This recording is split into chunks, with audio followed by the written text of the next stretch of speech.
이재명 정부가 잘해야 하는 것에 대한 이야기를 나눠볼까 합니다. 이재명 정부의 성패는 주식시장과 부동산 시장에 달려 있다고 해도 과언이 아니다라고 생각합니다. 제 말에 동의합니까? 5만% 동의하죠. 네. 주식시장과 부동산 시장에 달려 있어. 이거 우리가 이제 신경 써야 됩니다. 근데 네. 다행히도 주식시장은 지금 순풍이죠. 불기둥을 뿜고 있습니다. 그렇죠. 부동산 시장 이거 진짜 잘해야 됩니다. 맞아요.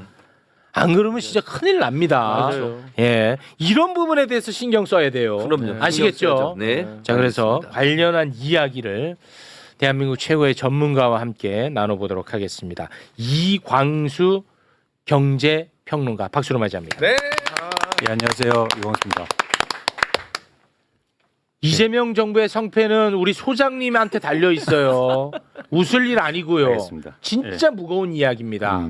정신 차리셔야 돼요. 예. 일단은 주식 시장은 그래도 좀 기분 좋아요. 요거 잠깐 좀 짚어줄 수 있을까요? 그렇습니다. 오늘도 조금 이제 내려앉긴 했는데 사상 첫 코스피 지수가 3,600을 돌파했었고요. 지속 상승세를 보이고 있습니다. 그래서 최근에 주식시장이 계속 오르는 건 반도체주가 상당히 주목을 받고 외국인들이 계속 매수하는 가장 큰 원인이고요. 이렇게 대장주가 오른다는 건 향후의 상승 가능성을 더 높이는 이유이기도 하거든요. 그러니까 왜냐하면 일종의 벤치마크라고 하는 대장주가 이렇게 움직이면 추후적으로는 따라서 다른 종목들도 상승할 가능성이 높기 때문에 네. 이런 흐름은 한국의 주식시장이 굉장히 호재로 작용하고 있다고 보고 있습니다. 네. 뭐 5천 우리가 뭐 이 기세라면 뭐 기대해도 될 것 같다는 생각이 듭니다. 네, 가능성이 있는데 이제 두 가지 문제점을 좀 지적하고 싶어요. 첫 번째는 뭐냐면 이렇게 주식시장이 계속 상승하고 있는데 국내 투자자들은 계속 팔고 있어요. 아유, 그때도 지적하셨죠. 네, 이거 참 그러니까- 서글퍼. 네, 그러니까- 이런 게 믿음이 없는 곽수장 같은 애들, 이런 애들 팔았어요. 그러니까 남 좋은 일만 시켜. 그러니까 최근에도 이재명 대통령이 미국에 가서 네. 해외 투자자들 만나서 솔직하게 얘기했죠. 예, 우리나라 주식시장이 상승할 것 같은데 저는 여러분보다 한국의 국민들이 먼저 투자했으면 좋겠다라고 네. 합니다. 그런데 솔직하네. 전형적으로 지금 반대로 하고 있거든요. 아이고. 잠깐 그래프를 하나 첫 번째 그래프를 한번 봐주시면 어떡하냐. 9월부터 다시 코스피 상승세가 높아지고 있는데 개인 투자자들은 계속 팔고 있어요. 무려 1조 원이 넘게 팔고 있는데요. 아하. 그러니까 10조 원이 넘게 팔고 있는데요. 그런데 외국인은 거기다 대고 그 파는 걸 계속 받아내고 있습니다. 외국인이? 예. 그래서 외국인은 11조 원 넘게 순매수를 해서 최근에 주식 가격, 주식 시장 상승세는 대부분 외국인이 쉽게 말해서 돈을 벌고 있다. 이렇게 보고 있습니다. 근데 더 흥미로운 건 뭐냐면 연기금도 여기에 팔고 있어요. 연기금도 팔아? 왜? 그러니까 이게 문제라는 거죠. 뭐냐면 한국 주식에 아니 이재명 대통령이 연기금이 우리 주식 좀 사라고 약간 좀 그런 느낌으로 얘기하지 않았었나? 맞습니다. 그렇게 얘기했는데 심지어 연기금들도 한국 주식시장을 의미 있게 이렇게 매수하고 있지 않는 상황이거든요. 근데 연기금이 왜 중요하냐면 여러분 모두 다 연기금에 들어가 있잖아요. 네. 근데 한국 주식을 안 갖고 있다는 건 그만큼 한국 주식이 상승할 때 우리의 자산은 소외돼 있다는 거예요. 그만큼 수혜를 못 본다는 거죠. 이게 이제 두 번째 문제점인데 과연 한국 주식이 상승하는데 누가 이익을 볼 거냐에 대해서 저희가 좀 고민해 볼 지점이라는 겁니다. 그렇잖아요. 그러니까 그냥 한국 주식이 오른다는 거에 대해서 제가 정부를 박수 쳐주고 싶진 않아요. 누가 돈을 벌고 그러네. 이 혜택은 누가 가지고 있냐를 고민해 볼 필요가 있다는 겁니다. 그런데 한국 사람들은 주식 안 갖고 있는데 주식시장 올라가면 다 외국인이 가져가고 또 하나의 문제점은 뭐냐면 자산 분위별로 보면 쉽게 말해서 부자들은요. 그러니까 유가증권을 얼마나 갖고 있냐면 평균적으로 7,800만 원을 들고 있어요. 평균적으로요. 그런데 자산이 낮은 분들은 낮은 가계는 얼마를 갖고 있냐면 33만 원이요. 아유. 66만 원이요. 그럼 이 양극화가 더 커지겠네. 맞습니다. 100배가 넘게 차이 나요. 아이고. 그러면 이렇게 한국의 주식시장이 오른다는 거에 대해서 우리가 박수치고 과연 계속 그러니까 누구를 위해서 저는 주식시장이 좋다는 걸 얘기하는 거지? 전 그 지점에서 좀 문제의식을 갖고 있다는 겁니다. 야. 왜냐면 근데 그게 대통령도 분명히 주식시장 활성화를 통해서 국민들에게 이익이 되기를 원한다고 그랬거든요. 맞아요. 네. 그러니까 지금 말씀하신 걸 들어보면 그게 반대로 가고 있는. 그러니까 저는 말뿐이 아니라 행동이 필요하다는 거예요. 지금 대통령도 100일이 넘었지 않습니까? 네. 말이 아니라 행동을 해야죠. 그런데 이때 부동산 시장도 얘기 드렸겠지만 행동하지 않아요. 그런 모습을 보이고 있지 않다는 거예요. 그래서 저는 우리가 주식시장이 올라갔는데 정부를 박수치고 좋습니다. 그런데 과연 이런 이득이나 한국의 주식시장이 올라가는데 누가 과연 돈을 벌고 있고 누가 혜택을 가고 있는가에 대해서 진지하게 고민해 볼 필요가 있다는 거예요. 그러네. 저라도 내일 사겠습니다. 좀 소액이 좀 어떻게든 좀. 이 믿음이 없어요. 아니 내일 그래서 바로 사야. 지금 뭐 끝났는데 이제 지금 사도 돼요? 방송 잠깐 하고 계시고. 지금 거래해야 된다, 이 자식아. 그 자식아 지금 남 좋은 일 시키게 됐다. 아하 그런 또 상황이네. 야, 이거 뭐 좋은 일만은 또 아니라는 그렇죠. 생각이 드네요. 그렇죠. 그래서 양극화도 커지고 외국인만 좋아지고. 야, 이거는 조금 그러네. 그러니까 우리나라의 사회적 분열 뭐 이렇게 격한 어떤 세대의 격차 이런 것들이 다 사실은 양극화에서 오는 거지 않습니까? 그 지점을 이재명 대통령도 분명히 지적했고 그런데 오히려 이 상태에서 주식시장만 오른다는 건 양극화가 더 확대된다는 얘기예요. 그러네. 사실 여러분 열심히 일하는데 주식 투자 별로 안 하시잖아요. 그게 대한민국의 현실이란 말이에요. 맞아. 그리고 그동안 계속 잃어만 왔고 맞아. 그랬더니 신뢰가 없어요. 신뢰가 없어. 오르면 다 팔아버려. 일단 신뢰 좀 올려줘 그럼. 그러니까 같이 가자는 거죠. 같이 갈래? 예. 아니 워낙 당한 게 많다 보니까 맞아. 그런 그래서- 측면이 있어요. 그러니까 최영님 말씀하신 게 맞습니다. 네. 신뢰를 높이는 과정도 같이 가야 되지만 자산시장이라는 게 동시에 같이 손잡고 가야죠. 그래요. 그런 측면에서는 상법 개정이라든지 어떤 네. 정책이라든지 법률 개정도 의미가 있지만 그렇습니다. 이렇게 국민들이 같이 투자하는 문화 그리고 거기에 맞춰서 정책에 대한 배려 이런 것들이 같이 가져야 된다라고 보고 있습니다. 그런데 한국의 분들이요 너무 한국 주식에 대한 신뢰가 없어요. 맞아요. 네. 아니 그러니까 사실 그런 거예요. 제 주변에도 그 파신 분들이 많이 계시거든요. 왜냐하면 워낙 박스권에 오래 갇혀 있다 보니까 그 기간에 너무 힘들었고 맞아요. 내가 목돈 써야 되는데 못 쓴 상황에서 요 정도라도 아유 됐다 나는 더 이상은 하고 나가신 분들도 있더라고. 네. 맞아요, 맞아요. 그래서 이거 일단은 신뢰도 올리고 이 주식 투자에 대한 인식 개선이 완벽하게 같이 가줘야 돼. 그렇습니다. 예. 그렇습니다. 그러기 위해서는 저는 예를 들어서 국민들을 위해서 주식에 대해서 투자에 대해서 교육하는 것도 필요하다. 맞아. 그리고 정보를 많이 제공해주고 이런 노력들을 지금 안 하고 있거든요. 네. 그래서 이런 것들이 같이 가야죠. 근데 주식시장만 다시 말씀드리지만 상승하는 건 아무 의미가 없다. 의미가 제가 없는 게 아니라 오히려 좀 건강하지 않을 수도 있겠네. 그렇습니다. 이게 자산 격차면 훨씬 더 커질 거예요. 그럴 수 있겠네. 그럼 양극화가 확대되고 사회적 불만은 커지겠죠. 네. 예. 알겠습니다.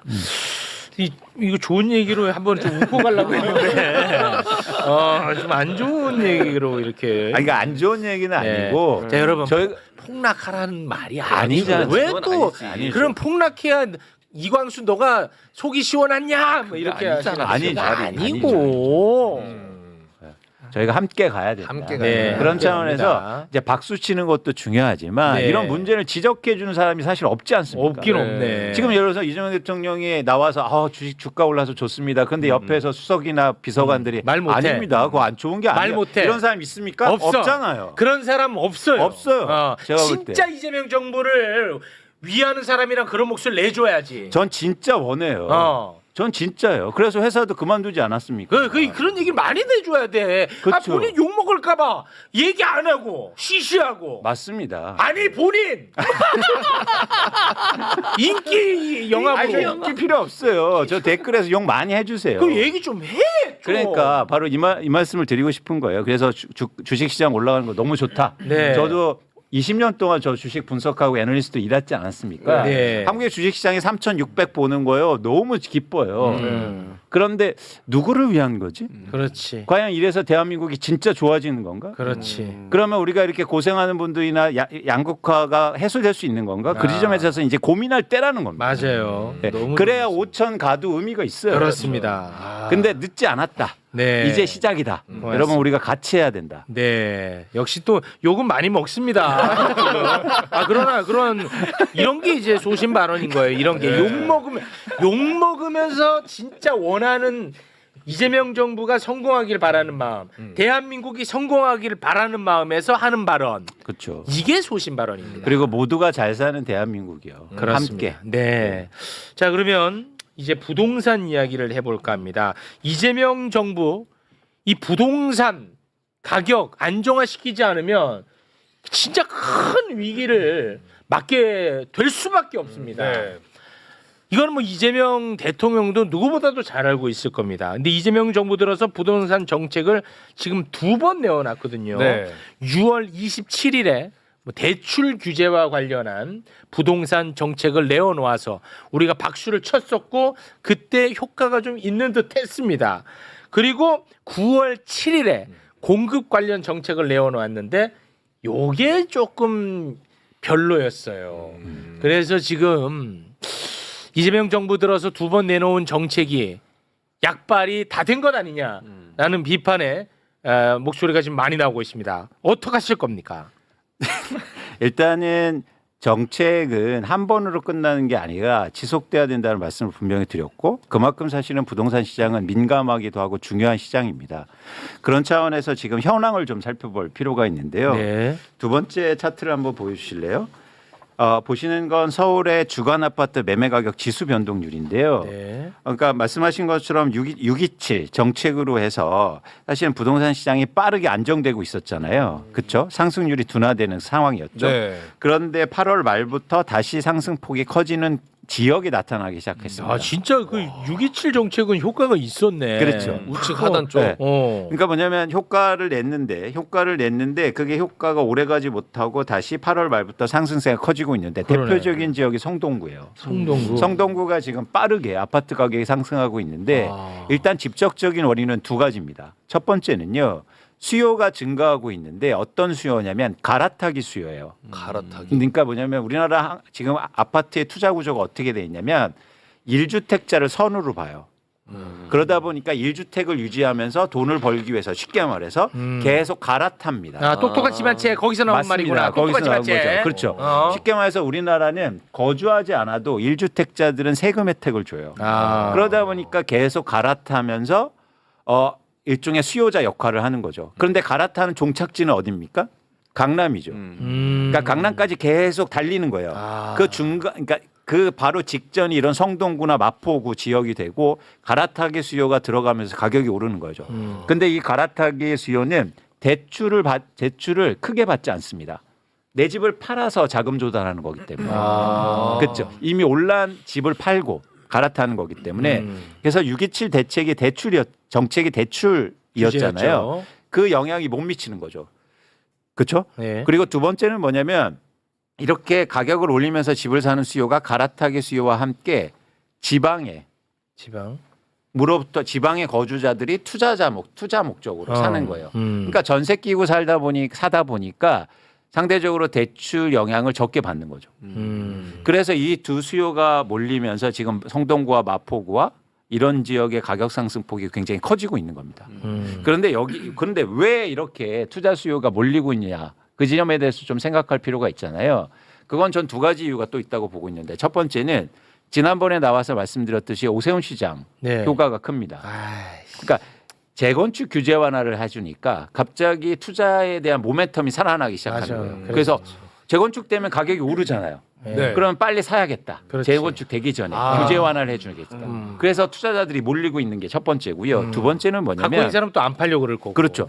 근데 두 번째가 사실은 흥미로운 지점이, 그러니까 지적해야 될 지점인데 뭐냐면 지금 부동산 정책이 계속 나와주고 시장을 안정시켜야 되는데 부동산 정책의 방향성을 정부가 이렇게 얘기하고 있습니다. 이재명 정부가 가격이 오르면 정책을 발표할 거야.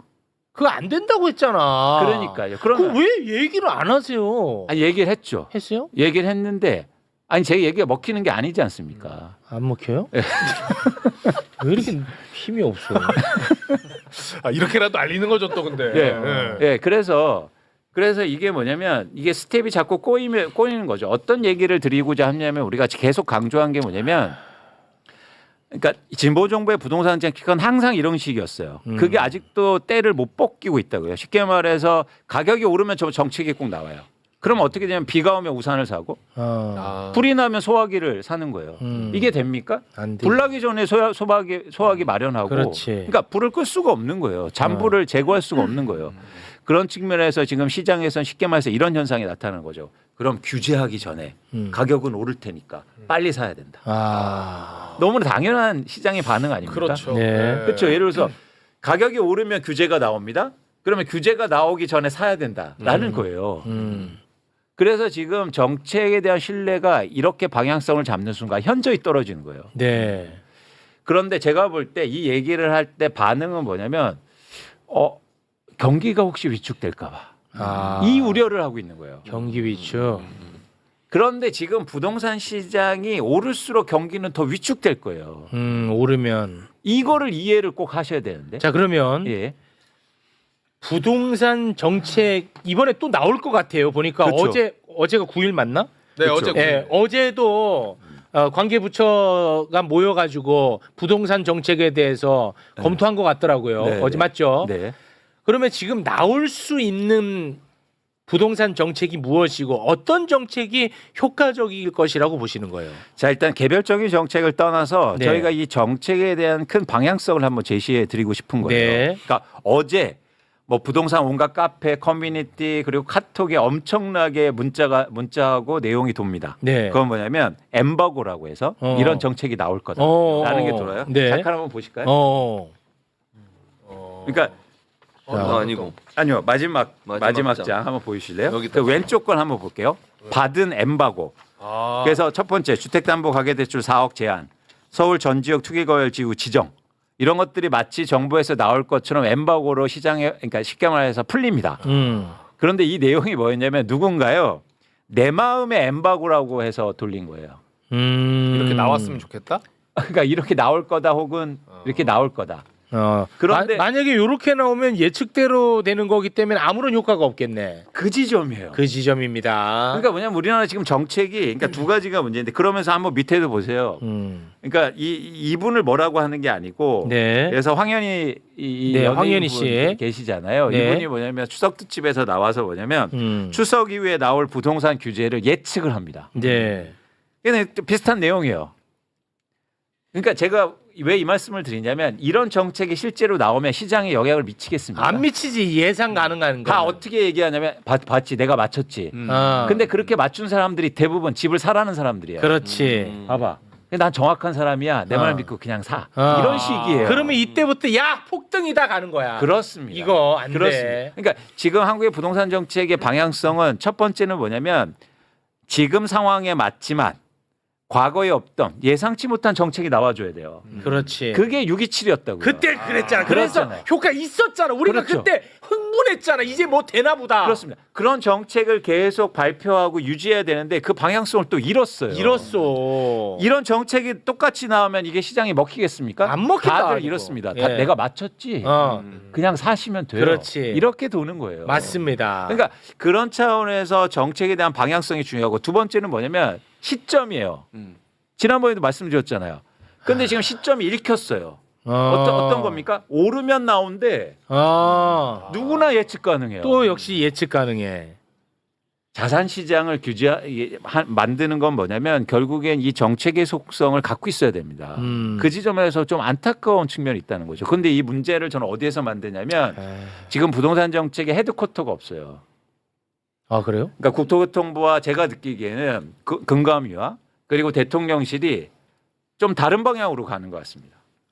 제 느낌은. 어떤 식으로? 그러니까 뭐냐면 이 상황을 주도하고 이렇게 방향을 끌어야 되는데 서로 가는 방향이 들려요. 그러니까 목적은 비슷하지만 안정시키려 하고 있지만 네. 방법이 한쪽은 북쪽을 지향하고 있고 한쪽은 남쪽을 지향하고 있고 대표적으로 해서 97 정책이에요. 뭐냐면 국토교통부는 공급을 많이 하면 부동산 시장이 안정된다고 얘기하고 있어요. 근데 그게 아니라는 걸 그게 보여주고 아니라고 있지 지금 않습니까? 시간도 걸리고 그게 의미 없다고 몇 번 얘기해. 그렇죠.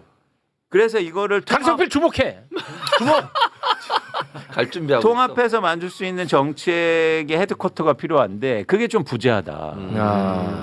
근데 제가 왜 정책을 자꾸 얘기하냐면 지금 정책의 시간입니다. 정책이 한국의 부동산 시장을 충분히 안정시킬 수 있다니까요. 근데 그래서 그 어떤 쪽 방향성이면 좋을 것 같아요?